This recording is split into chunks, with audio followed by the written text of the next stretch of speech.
Buenas tardes, queridos hermanos. Te saluda tu hermano Roger Martínez en este tu programa Las Buenas Nuevas de Suyapa Medios. Es un gusto para mí, como todos los viernes, poder estar ante ustedes reunidos, ya sea que lo veas de manera en vivo por Suyapa Medios o bien por el canal de YouTube. Hermano, como hemos venido recorriendo casi a lo largo de 3 meses, más o menos, hemos podido avanzar en los milagros del Evangelio de Marcos, los milagros que hacía Jesús en el Evangelio de Marcos.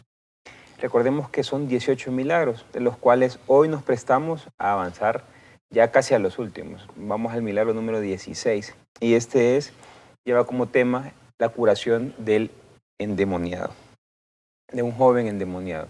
Es un texto muy hermoso, vamos a leer el texto primeramente y luego vamos a empezar a sacar ese tipo de reflexiones que nos ayudan a crecer y avanzar.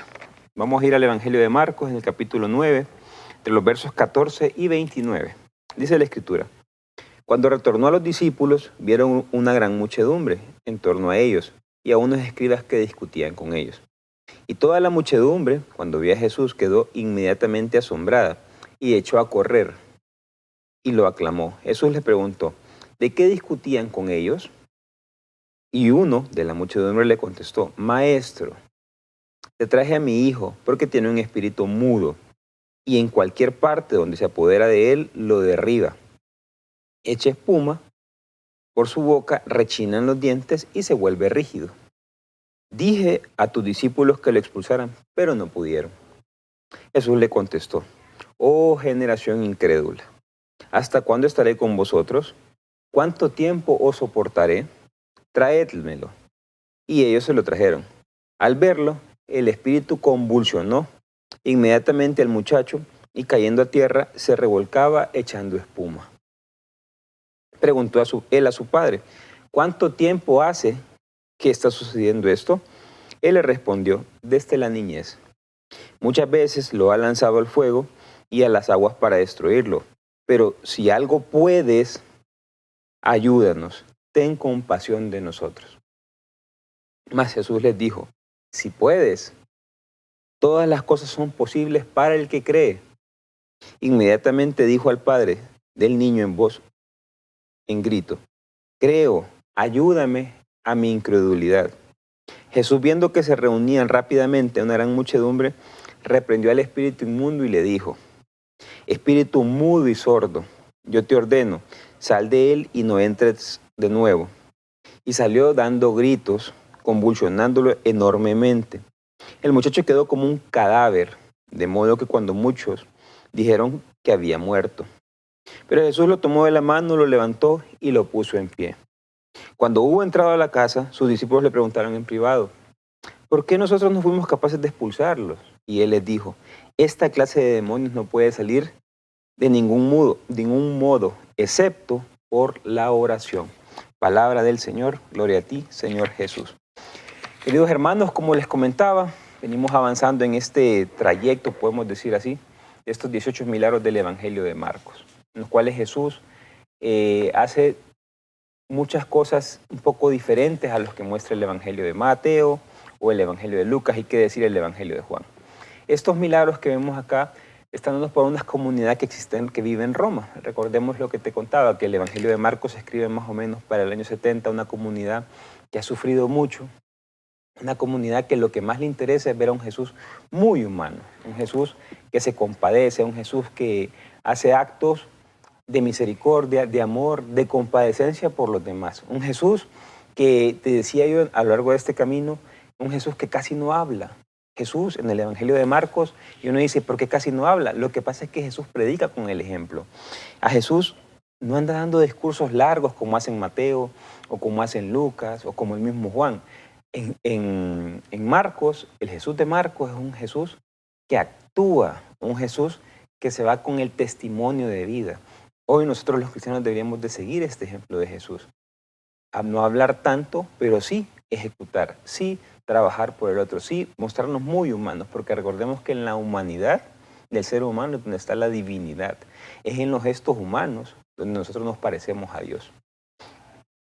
Recordemos el texto. Dice que Jesús venía llegando, de repente ve una muchedumbre rodeando y platicando, ve a sus discípulos y estos discutían con unos escribas, dice. Recordemos que los escribas eran los que copiaban los manuscritos bíblicos.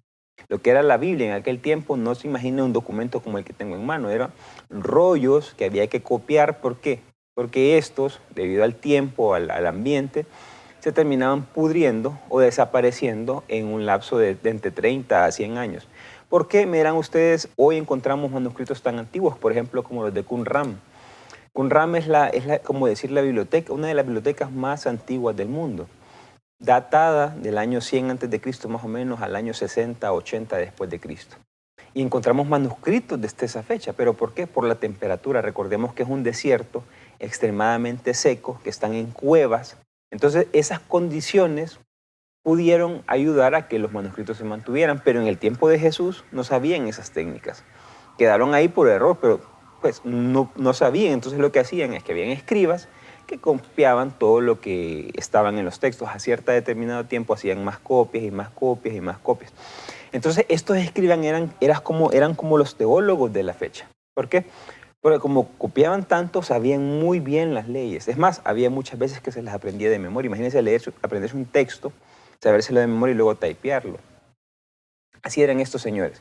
Entonces, estos discípulos a los cuales Jesús, en el capítulo 6 de este mismo Evangelio de Marcos, les ha dado poder para sanar, para liberar, para quitar endemoniados, acá están discutiendo con los escribas. Y uno se pregunta, ¿y qué discuten? Lo que pasa es que llegó alguien y les dice, tengo este muchacho que está endemoniado. Recordemos que el tiempo de Jesús con el tiempo nuestro, uno dice, ahora cuesta ver endemoniados, por decirlo así. Pero en el tiempo de Jesús, a cualquier enfermedad, que era sordera, que era ser mudo, incluso ciego o paralítico, se le llamaba que estaba poseído por un demonio. La medicina no había evolucionado tanto, no se había desarrollado. Hoy para cada una de estas cosas tenemos nombre, incluso tratamientos. En el tiempo de Jesús no había ni tratamientos ni nombre. Entonces, ¿a qué se le achacaba? A un demonio. Es el caso de este muchacho. Dice que cuando Jesús pregunta, el padre sale de la muchedumbre y le dice, yo le pedí a tus discípulos que sanaran a mi hijo y no han podido. Y entonces viene él y le dice, ¿puedes tú acaso? Dice, ¿puedes tú acaso sanar a mi hijo? ¿Puedes hacer lo que...? El texto es bien interesante porque dice que Jesús se enoja porque él le dice, pero si puedes, haz algo. Y Jesús le dice, poder. Claro que puedo, le dice. Y Jesús no se echa todo la gloria a él, dice, para el que cree, nada es imposible. Oh, qué texto más hermoso. Para el que cree, hermano, para el que cree, está diciendo Jesús, nada es imposible. Entonces, ¿qué viene y dice el Señor? Pues aumenta mi fe, ayúdame a mi incredulidad. Así le dice el Señor, ayúdame a mi incredulidad. Entonces viene Jesús y al ver que la muchedumbre se acerca, él decide y lo sana en el momento. Él llama al demonio y le dice, sal de ahí, espíritu inmundo. Y dice que en ese momento el muchacho convulsionó. Imagínense esto. Primero él dice, el padre dice que es un espíritu mudo. Luego Jesús le dice espíritu mudo y sordo. Y luego las acciones que tiene este espíritu son de convulsión. O sea, estamos viendo 3 enfermedades en una sola persona. Estamos viendo que era mudo, no podía hablar, era sordo, aparte de eso, epiléptico. Y aquí ya nos empieza a dar un montón de elementos que vamos a ir descifrando. Luego, cuando Jesús libera al muchacho, todos creen que quedó muerto porque está como cadáver. Viene Jesús tomando acciones muy humanas, se va, se acerca, lo toma de la mano, lo levanta y lo pone de pie. Un Jesús muy humano, mostrando cómo se debe tratar a unas personas enfermas. Entonces, cuando están solos le preguntan a los discípulos, ¿qué pasó que nosotros no pudimos hacer esto? Y él les dice, es que ese tipo de demonios sale con oración. Mateo le va a agregar ayuno, pero es que ayuno, hay que entender que la comunidad de Mateo era judeocristiana. Entonces, a ellos sí les interesaba mucho el Antiguo Testamento. Pero la comunidad de Marcos no, son paganos, no les interesa. Por lo cual Marcos no les pone la ley del ayuno, no les pone la carga del ayuno. En Marcos nunca aparece Jesús ayunando. Es más, le reclaman a Jesús por no ayunar. Hay que tener en cuenta estas cosas porque para el Evangelio de Marcos no es importante el ayuno. Para Mateo sí es importante el ayuno. Entonces, hay que saber distinguir estas cosas. Pero es bien interesante. Primero, cuando dice que era epiléptico, esta enfermedad de la epilepsia es una enfermedad que en el tiempo de Jesús se le llamaba morbo sacro. ¿Por qué? Porque se suponía que solo un enviado divino podía sanarlo. Entonces, ya ves por qué el texto está metiendo la epilepsia en este joven, porque solo Jesús lo podía hacer. Ya nos empieza a dar líneas, luego nos empieza a decir, recordando cómo los discípulos estaban confrontando con los escribas. Aquí es bien interesante, porque si Jesús en el capítulo 6 ya les había dado poder para sanar, ¿qué pasó que no sanaron a este muchacho? Aquí hay un comentario que me encanta mucho, y es de Fray Marcos. Él dice que esta gente, los discípulos, seguían sumidos en la mentalidad judía. Y esto nos vamos a encantarnos con esta idea. Que los discípulos sigan metidos en la mentalidad judía es que no habían visto la novedad en Jesús.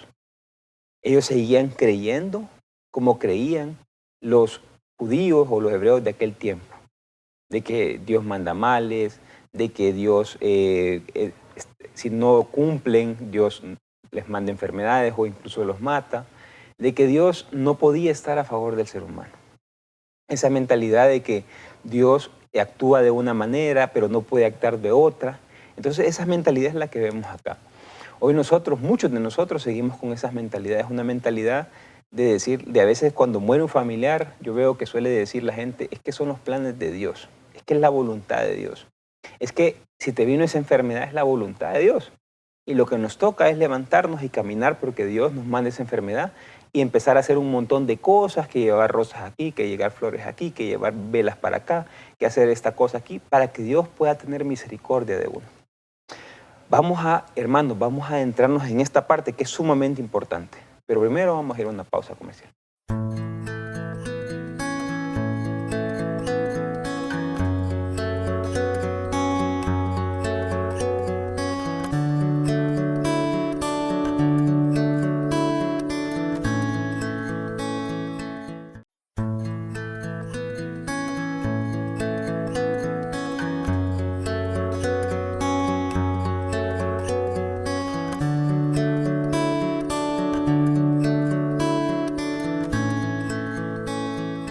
Queridos hermanos, luego de esta breve pausa, continuando con lo que hablábamos en el primer bloque, hablábamos de esa mentalidad judía que atrapaba a los discípulos. Porque si Jesús les había dado el poder de sanar personas, de restaurar vidas, ¿por qué a este muchacho no lo habían podido hacer? Y tú me vas a decir, sí, pero es que al final del texto dice que hay que hacerlo con oración. Sí, pero antes de eso habíamos hablado de que estos discípulos seguían sumidos en la mentalidad judía, en esa mentalidad que no daba paso a la renovación del espíritu. Hoy muchos de nosotros seguimos con esas mentalidades. Yo he escuchado, hermano, y es triste lo que voy a decir, he escuchado a sacerdotes decir que quien no hace el Vía Crucis, de que quien no hace el rosario, quien no va a misa y quien no hace el Padre Nuestro, va al infierno. A mí me da tristeza escuchar a este tipo de gente. Te lo digo con todo corazón. Hoy que la Iglesia, después del Concilio Vaticano II, enseña 1000 cosas, gente en el pleno 2023 enseñando a su gente esto. ¿Cómo sigue esa gente? Sigue sumida en esa mentalidad, en una mentalidad muy judía, una mentalidad de cumplimiento. Un Jesús que vino a morir por nosotros, por entregarnos el amor, por enseñar cómo es Dios. Hoy muchos de nosotros, ojo, y te puse el ejemplo de un sacerdote, pero también nosotros, andamos predicando eso, andamos poniéndole cargas a la gente. A veces ni nos ponemos a pensar la situación que está viviendo esa gente y lo que ponemos es cargarlo. Pues así eran estos discípulos. Estos discípulos creyeron de que Jesús, con la novedad, con el amor, no podía sanar. Es por eso que se empiezan a confrontar con los escribas y probablemente, imagínate, un escriba que era un teólogo de aquel tiempo, los empieza a refutar con la palabra, con la parte de lo que era la Biblia hebrea. Y probablemente esos discípulos no sabían qué hacer. Es ahí donde llega Jesús, tiene ese diálogo con el padre del hijo, un diálogo que para mí es muy hermoso, porque este padre le dice, si algo puedes hacer, hazlo. Y el maestro, si algo puedes hacer, hazlo. Y Jesús, como ya me imagino, Jesús así como molesto, y le dice, si quiero, claro que quiero, pero es importante algo, la fe. Aquí dice, aumenta, quítame la incredulidad. O sea, Jesús le reclama y le dice que para el que tiene fe, nada es imposible. Y él le dice que falto es mi fe. Ayúdame mi incredulidad. Acá es bien interesante, hermanos, porque fe es el sustantivo. El verbo es creer. Cuando tú dices creer, el sustantivo es fe. Hay que tomar en cuenta qué significa la fe o qué significa el creer. Esto tal vez me lo has escuchado muchas veces, pero es bueno refrescarlo. Vamos a hablar de lo que se conoce como la fenomenología de la fe. La fenomenología de la fe tiene como cuatro pisos, 1, 2, 3, 4. En la primera parte encontramos una fe que es basada en hipótesis. Es que me dijeron que él podía curar. Es más, este muchacho, este señor, probablemente había escuchado decir que Jesús liberaba, sanaba, restauraba, quitaba enfermedades. Y él dice, probablemente. Ojo, este niño le pregunta a Jesús desde cuándo está enfermo, desde la niñez, es un joven. Un joven es el que es arriba de los 12 años en el tiempo de Jesús. Un niño es el que es abajo de los 12 años. O sea, este niño estaba enfermo hace un par de años. Y este hombre había escuchado probablemente hablar de Jesús, pero nunca había tenido el valor de ir a él. Luego está la siguiente etapa, que es la fe de opiniones, que me cuentan, que me dicen, pero no me atrevo a probarlo. La tercera es la fe de certeza. Y es ese camino de fe que está haciendo este muchacho. Si analizamos al padre del joven, este señor está teniendo un camino en fe. Primero de pasar de las opiniones a las hipótesis y luego pasar a la certeza. Él tiene una certeza de que Jesús lo va a sanar, de que el encuentro con el maestro lo va a sanar. Es por eso que le dice maestro. Pero en ese diálogo con Jesús hay un cierto titubeo. Y él le dice, si algo puedes hacer, ayúdame. Y le dice el maestro, para todo el que cree, nada es imposible. Creer es tener certeza, hermano. Tener certeza de que Dios está en ti, de que Dios está actuando en tu vida, de que los males, las enfermedades, las muertes que vienen a tu vida no vienen de Dios, de que Dios está caminando contigo, te está impulsando, de que por medio de la oración tú compenetras en la vida de Dios. Hermano, la oración, y es lo que le dice Jesús al final a los discípulos, la oración es, 1, ser conscientes de las bendiciones que Dios me da. 2, abrirme a la novedad de Dios. La oración no funciona para pedir, hermano. La oración no sirve para suplicar. La oración sirve para que me abra, para que mi corazón y mi mente se abra a lo que es la acción del Espíritu Santo, actuando en mi vida.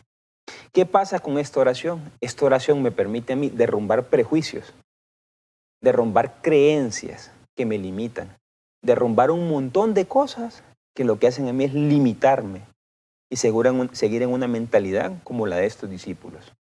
Jesús les dice, este tipo de curaciones solo se logran orando.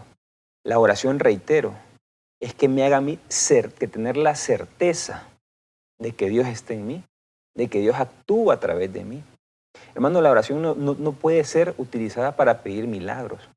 La oración debe de ser utilizada para pedirle a Dios que por medio mío actúe para sanar, que por medio mío actúe para liberar, que por medio mío me utilice para su plan. Pero dejemos de pedirle cosas al Señor. Seamos conscientes de esta realidad, que nos derrumbe prejuicios, que nos haga ver al otro como un hermano, que nos haga ver al otro como un hijo de Dios. Independientemente la religión, la cultura, el color, el sexo, su orientación sexual, es una apertura total. Para eso tenemos que orar, para pedirle al Señor que nos dé certeza. Este hombre ya está entrando en esa línea. Cuando él le pide al Señor, aumenta mi credulidad o quita mi credulidad, por decirlo así, lo que está diciendo es yo quiero pasar a la siguiente etapa. Y es a la siguiente etapa de certeza, de que tú puedes hacer todas las cosas. El Señor viene, increpa, o sea, con autoridad, llama al demonio, lo saca. Este dice que empieza a dar un montón de gritos y convulsiones y queda como cadáver. Miren lo que hace Jesús después de que ha sacado el demonio. Y esto es otra parte importante en esto. Jesús se acerca, lo toma de la mano y lo levanta. Ojo, Jesús se acerca, lo toma de la mano y lo levanta. 3 acciones que muestran una humanidad de Jesús. 3 acciones que lo que están mostrando es que Jesús está reintegrándolo a la vida a este muchacho. En griego la palabra levantar es egeiro, y el mismo verbo egeiro o anastemis es utilizado para decir resurrección. Lo que el texto nos está mostrando es que cuando este Señor aumenta su fe, pasa al tercer piso, por decirlo así, llega a la certeza, el niño, su familia, resucita. ¿Y qué significa resucitar? ¿Qué significa levantar? Significa darle una nueva vida a la persona. Este niño, después de la sanación, es instaurado nuevamente en la sociedad. Vuelve a tener dignidad de hijo de Dios. Vuelve a estar libre. Vuelve a tener vida. Este niño estaba como muerto. Este niño estaba destruido. Y Jesús, el Señor Jesús, le vuelve a dar vida. Hoy si tú y yo queremos parecernos al Señor Jesús, lo que tenemos que hacer, hermano, es llevar vida. Es liberar. Es sanar con palabras de cariño, con abrazos, con perdón. Visitar a los que están enfermos. Porque tuve hambre y me diste de comer. Tuve sed y me diste de beber. Estaba enfermo y fuiste a verme. Hoy más que nunca es latente esa palabra. Lo que está mostrando el texto es un Jesús que libera, que sana, un Jesús que reintegra vidas desde la humanidad, desde el mostrarse como un hombre. Lo que nos está llamando a nosotros, los lectores del Evangelio, es a decirnos, si yo pude, ustedes pudieron. A veces acciones tan sencillas como hacer una llamada por teléfono y preguntarle cómo está. O te puedo ir a visitar, o cómo está tu día, cómo te fue en el trabajo. Tratar con más cariño a los seres cercanos de nosotros e incluso a los que están afuera, en la oficina, en el trabajo. Parecernos a Jesús es eso, es mostrar en la humanidad la divinidad de Dios. Hermano, la divinidad de Dios no está en los actos rituales, no está en el sagrario, lastimosamente no está, está en las relaciones humanas. Según la Biblia, ojo, según la Biblia, Dios habita sí y solo sí en el ser humano. ¿Quieres encontrarte con Dios? Encuéntrate en el otro. Busca al otro y encuéntrate con Dios ahí. Abraza al otro, perdona al otro, ayuda al otro. Ojo, no tengo tu esposa, tu hija, no, al otro, dije yo. Al que está a la par tuya, con el que no te llevas bien en el trabajo. A ese abrázalo, a ese búscalo, a ese sírvelo, a ese reintégralo, a ese que cometió un error. Y por haber cometido errores, hoy es el hazme reír de tu pieza, de tu aula, de tu trabajo. Hoy he visto de una manera diferente. A ese tenemos que llegar. Dejemos de estar perdiendo el tiempo en cosas banales. Vamos a vernos con el otro, a ayudar a la otra persona, vamos a restaurarlo, vamos a ubicarlo nuevamente en la sociedad. Si tiene problemas, hay que ayudarlo, hermano. Orando lo que hace es serme consciente de que Dios actúa en mí. Y si yo soy consciente de que Dios actúa en mí, yo sé que yo soy las manos de Dios. Yo sé que yo soy los brazos de Dios. Yo sé que yo soy la providencia de Dios. Soy yo. Eres tú. Hermano, parecernos a Jesús, parecernos a Dios, es encontrarnos con el otro. ¿Cómo? Orando. Pero no una oración de súplica ni de petición. Es una oración que me haga ser consciente de que Dios habita aquí. Como Dios habita aquí, yo tengo que parecerme a Él. Tengo que actuar como Él, tengo que liberar, tengo que sanar, dar comida, dar techo, ir a ver a enfermos, recibir llamadas, dar consejos. Yo me tengo que parecer a Dios. Esa es la tarea que nos deja este texto.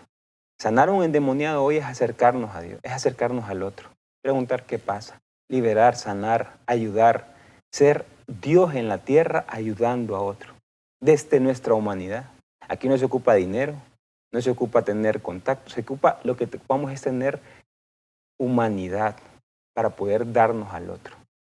Gloria al Padre, gloria al Hijo, gloria al Espíritu Santo, como era en un principio, ahora y siempre, por los siglos de los siglos. Amén. Bendiciones, hermanos.